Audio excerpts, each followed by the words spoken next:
Mendengar kabar buruk dari ibunya, Novan langsung bergegas berpamitan pada teman-temannya di restoran.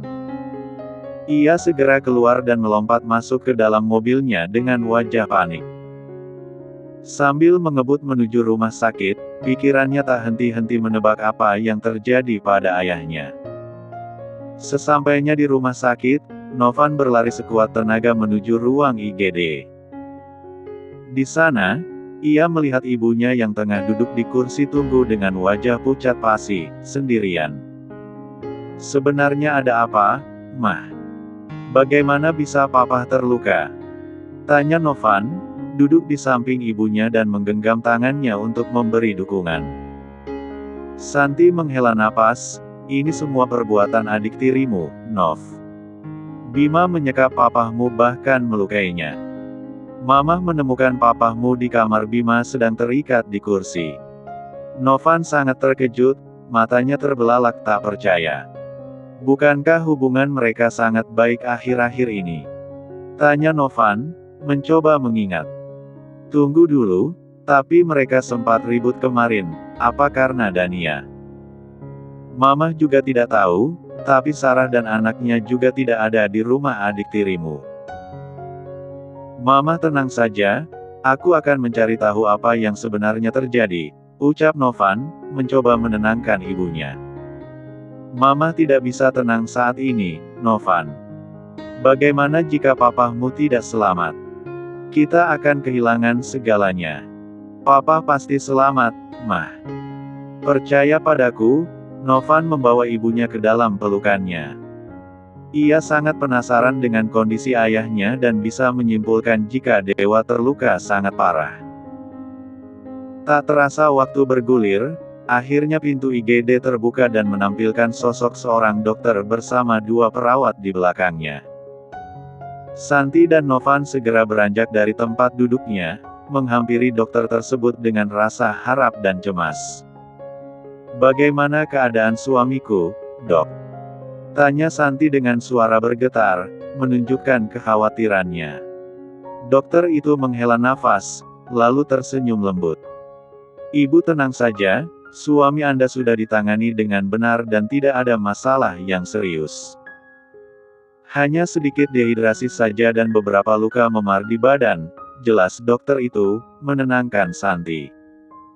Mendengar kabar itu, Santi dan Novan merasa lega.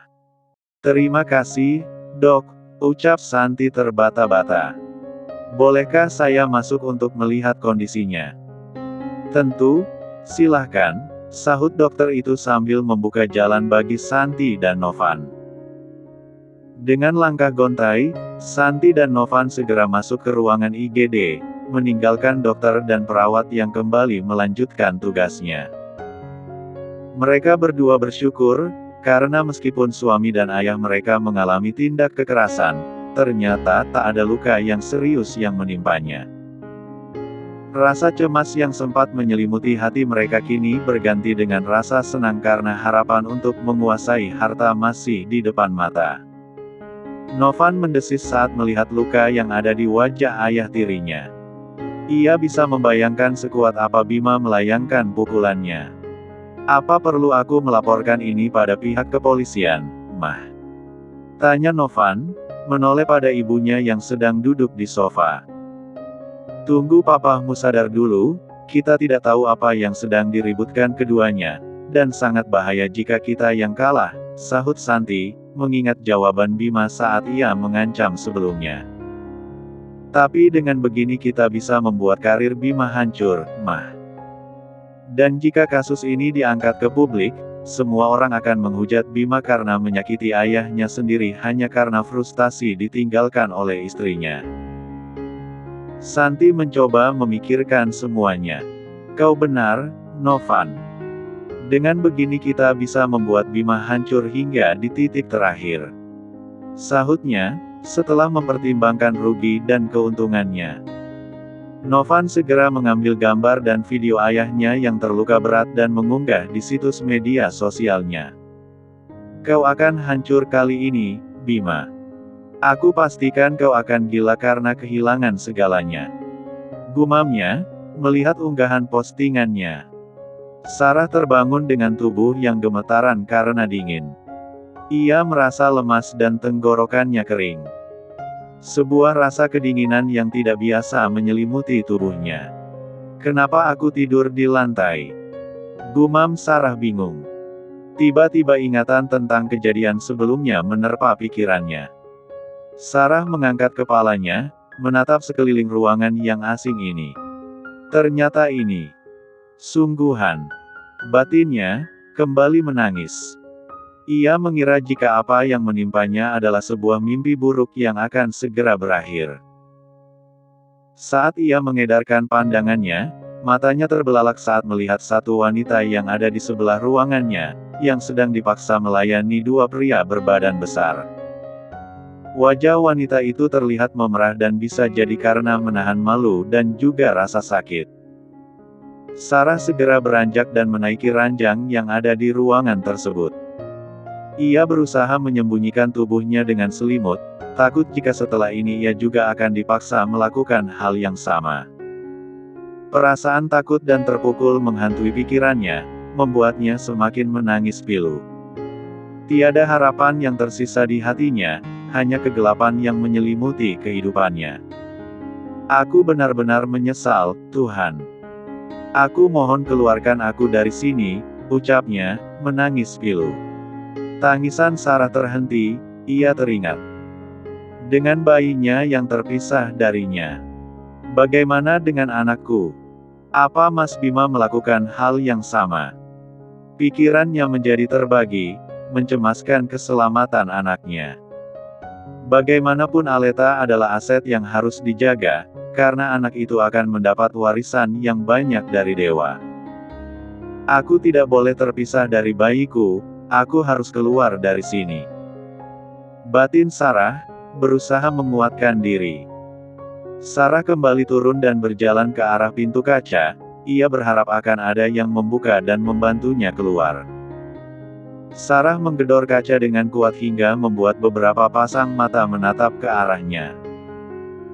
"Tolong keluarkan aku dari sini, aku kan membayar mahal pada kalian," teriak Sarah, berharap ada yang mendengar suaranya. Salah satu penjaga menghampiri ruangan Sarah dan membuka pintu tersebut.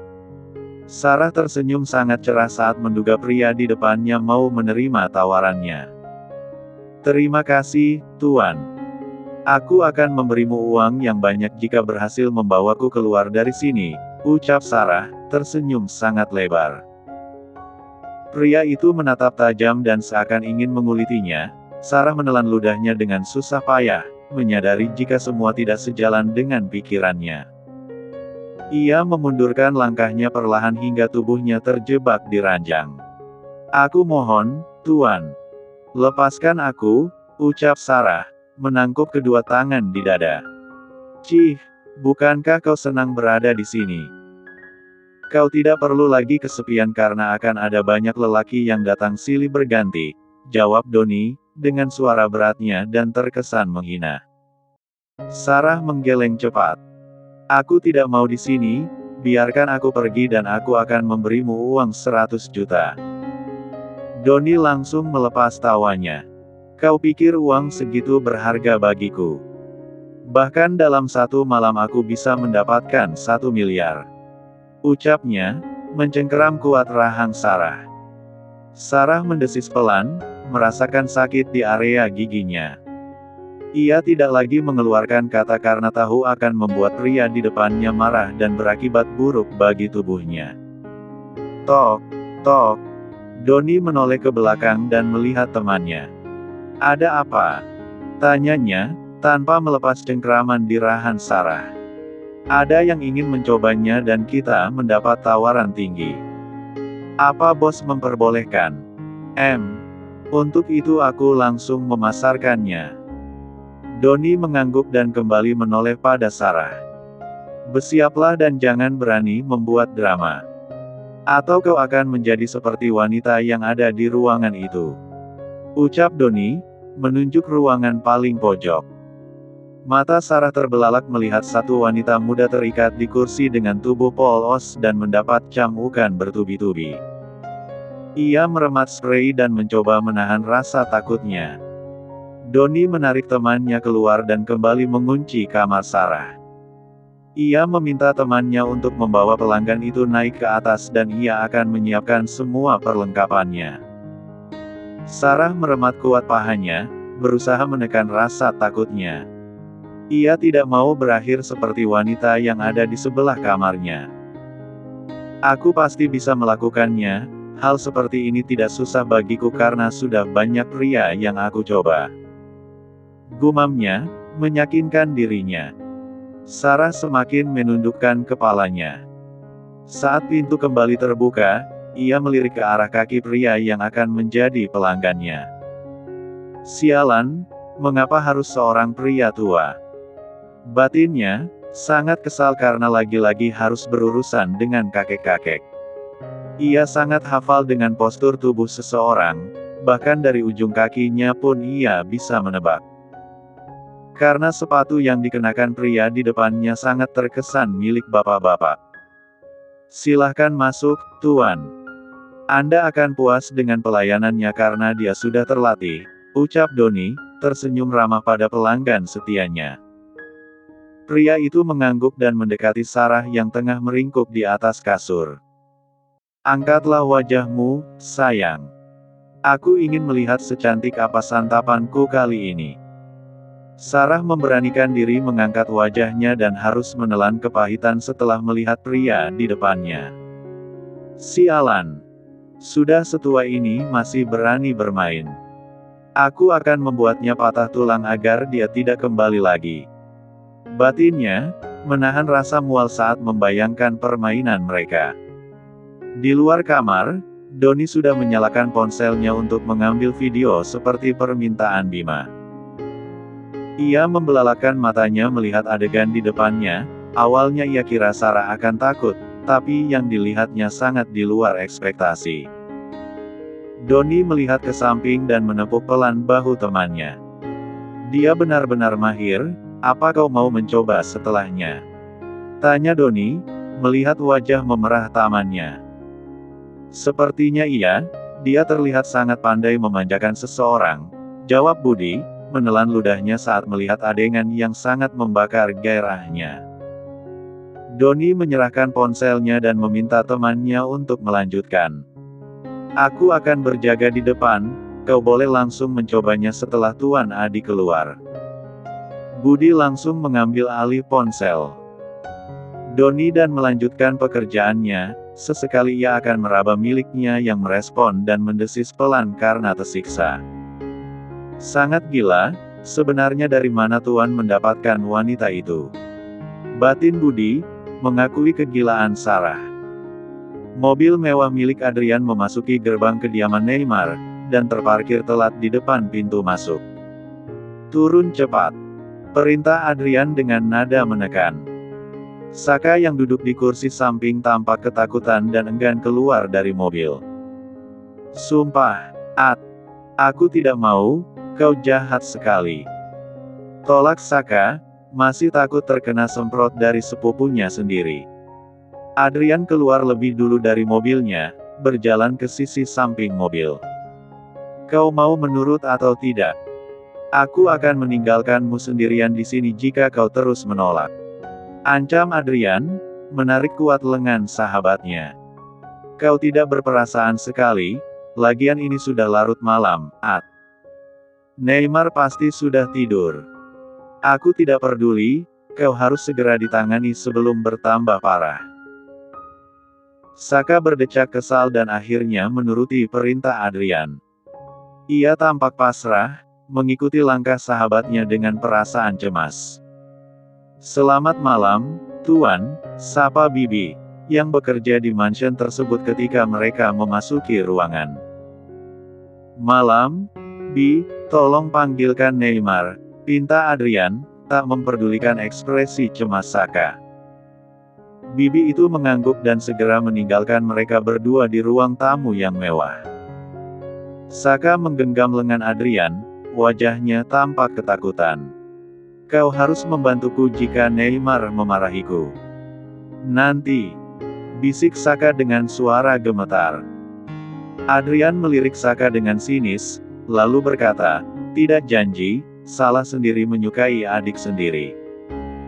Sudah aku katakan itu bukan kewenanganku, At. Mengapa kau bandel sekali? Kesal Saka, karena sahabatnya tidak mau mengerti. Kaulah yang bandel, Saka. Sudahlah, menurut saja kali ini. Saka mengusap kasar wajahnya yang tegang.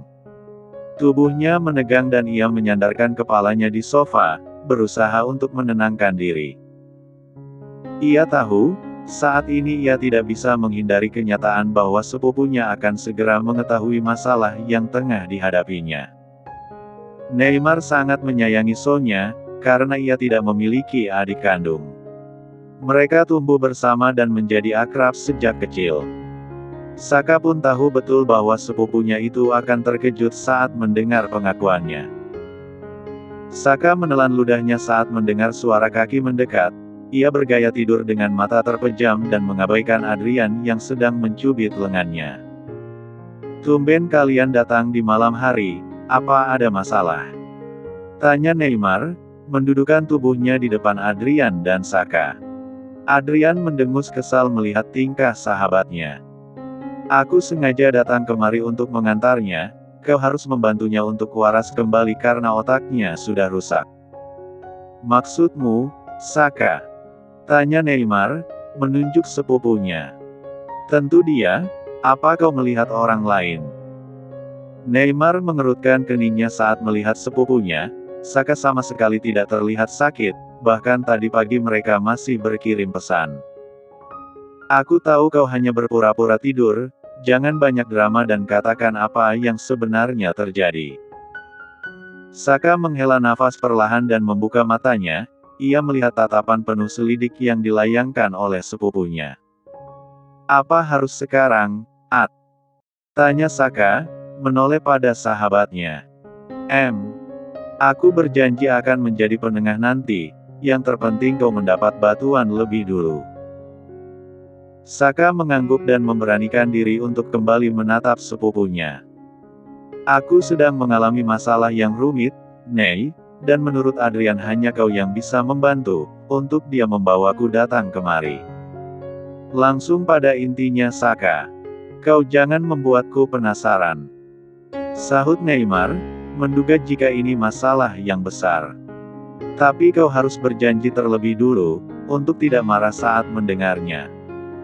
Astaga, mengapa kau sangat berbelit-belit? Cepat katakan. Saka menelan ludah. Kemudian berkata, Aku menyukai Sonya. Kau bisa serius tidak? Bentak Neymar, masih menganggap Saka bercanda. Kan, apa aku bilang, dia tidak akan percaya, At. Adu Saka, pada Adrian. Katakan yang jelas agar dia tidak salah mengartikan. Apa maksudnya ini? Tanya Neymar, menatap penuh selidik. Saka menarik nafas dalam-dalam dan menghembuskan. Aku tertarik dengan Sonya, jantungku berdebar kencang saat bersamanya, dan itu perasaan antara pria dan wanita. Mendengar pengakuan Saka, Neymar sontak terkejut. Matanya membelalak dan ia menatap Saka dengan penuh keheranan. Kau sudah gila, kah? Tanya Neymar, masih tidak percaya. Dia berkata yang sebenarnya, Ney. Aku juga kaget saat mendengar pengakuannya, tapi itulah yang terjadi. Sepupu gilamu itu menyukai adiknya sendiri, kau harus mencuci otaknya agar waras kembali. Sahut Adrian. Saka bisa merasakan amarah sepupunya itu mulai memuncak, namun ia tetap pasrah. Ia tahu, sudah pasti sepupunya itu akan menceramahi dirinya panjang lebar. Adrian segera beranjak dan melangkah cepat, menempatkan dirinya di antara Neymar dan Saka yang tampak memanas. Aku membawa Saka ke sini agar kau membantunya, bukan menghajarnya, ucap Adrian, menahan dada Neymar dengan kedua tangannya agar tidak mendekati Saka. Neymar menggertakkan giginya, matanya menyala penuh amarah. Aku harus menghajar kepalanya itu, agar dia kembali cair dan normal, sahut Neymar dengan nada tinggi. Saka yang melihat kegigihan Adrian melindunginya, mencoba mengumpulkan keberaniannya untuk membela diri. Kau jahat sekali, sudah tahu aku terkena masalah, masih mau menghajar. Sahut Saka sambil memegangi lengan Adrian, seakan mencari perlindungan. Neymar mengepalkan tangannya erat-erat, jari-jarinya memutih karena menahan emosi yang memuncak. Itu karena kau sudah gila. Apa tidak ada wanita lain hingga menyukai adikmu sendiri? Teriak Neymar, menuding jari ke arah Saka. Saka menundukkan kepalanya, mengakui kesalahannya. Aku juga tidak tahu mengapa menjadi seperti ini, gumamnya pelan, suaranya tercekat di tenggorokan. Adrian melihat perubahan ekspresi Saka, lalu menatap Neymar dengan pandangan tajam. Sekarang bukan waktunya untuk marah-marah, kita harus mencari solusi untuk membantu Saka, kata Adrian dengan tegas, berusaha meredakan suasana yang memanas di antara mereka bertiga. Saka merasa sedih dan mendudukkan tubuhnya di lantai. Ia menekuk kedua kaki dan menenggelamkan wajahnya di paha, semua yang dialaminya saat ini membuatnya frustrasi, tanpa sadar suara isakan terdengar dan itu dari Saka. Adrian membelalakan matanya dan menatap Neymar yang berdiri di depannya. Apa kau memukulnya tanpa sepengetahuanku? Tanya Adrian, bingung karena Saka tiba-tiba menangis. Apa kau menjadi buta? Sedari tadi kau menahanku di sini, bagaimana cara aku menyentuhnya? Lalu mengapa dia menangis? Tanya Adrian, kebingungan. Neymar menggendikkan bahunya dan menghela nafas beratnya. Ia mendorong Adrian ke samping dan menghampiri Saka yang duduk di lantai. Ia bisa melihat jika sepupunya tidak sedang baik-baik saja, ia mencoba memakai akal sehatnya untuk lebih bertanya pada Saka dan mencoba mencari jalan keluar. Ia yakin sepupunya tidak bermaksud menyukai adiknya sendiri. Maafkan aku yang akan marah tadi, aku sangat terkejut, ucap Neymar, menepuk bahu Saka. Saka mengangkat wajahnya dan langsung menumpahkan air matanya. Sebenarnya ia sudah berusaha untuk tidak menangis, tapi itu semua tidak bisa ia tahan, sumpah perasaannya membuatnya sangat sakit karena banyak ketakutan yang ia pikirkan saat ini. Ia takut, jika Sonya mengetahui perasaannya. Adik cantiknya itu pasti kecewa besar dan bisa jadi membencinya. Bisakah memberiku obat penghilang rasa atau ingatan? Aku mau melupakan semua perasaan dan ingatan tentangnya. Pinta Saka pada sepupunya yang berprofesi sebagai dokter.